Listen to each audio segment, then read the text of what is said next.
So I originally made this video talking to a couple of my buddies about the Palhares stuff that happened this weekend. So basically, Rousimar Palhares, very known for like really cranking submissions, especially heel hooks, things like that, like really, really bad submissions to crank.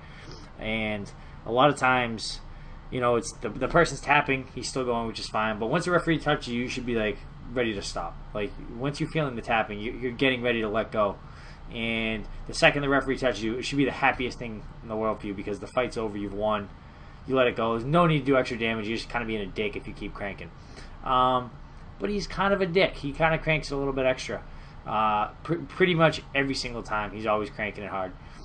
So I went back and looked at some videos of how quickly I release. So the way I timed it is basically the second the referee touches me until I stop creating pressure. Let go, release, whatever. And I did the same thing for him. Now, it's not the best way of doing it because you know, there's only 30 frames per second, so you can break it down further in a thousandth of a second, but you can only break that second into 30 pieces. So it's some of the numbers are going to look the same, but it's as accurate as I can make it, and I think it tells the whole story.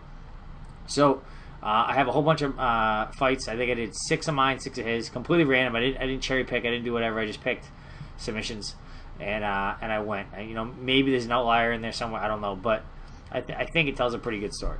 So basically, you know, we're gonna start with mine. So this is my fight against Melvin. Happens pretty quick, immediately. 1.184. This is Brandon Melendez. This one I was pretty much like ready to go. I was letting go before the referee came, so that I consider that a 0. Gabe Rudiger, I was ready to go, ready to stop right away. 0.229. Jeremy Stevens, a hidden arm lock. It's nice. 0.5. I think that was my longest. 0.503. Jamie Varner, 0.229. Ready to go again. Every single time they go. Kurt Warburton, 0.040. I was ready to go the second his shoulder popped bad. I was pretty much letting go before. So my average was 0.199 seconds over 6 submissions. Here's Palhares, 0.728. So 3/4 of a second. Heel hook.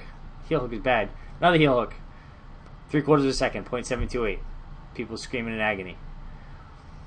0.9 seconds. That was Fitch. That was a bad one.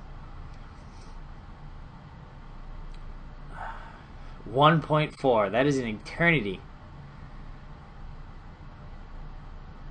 Almost as bad as 1.544.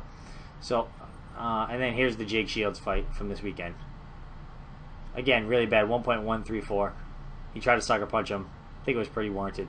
So Palhares was 1.074 over 6. So mine was 0.199. His was 1.074. So he's 5 times more than me. I think it's pretty bad. You know, I think he's being dangerous. I think that, you know, I love jiu-jitsu. I think it's awesome. But for me, the best thing about jiu-jitsu is, you know, like the respect that's shown and, you know, not being a dick about things and not cranking submissions and, you know, beating people and giving them the chance to stop and tap before there's real damage done. And I don't feel like he's embracing jiu-jitsu like that. I don't know what the deal is, but he's kind of a dick.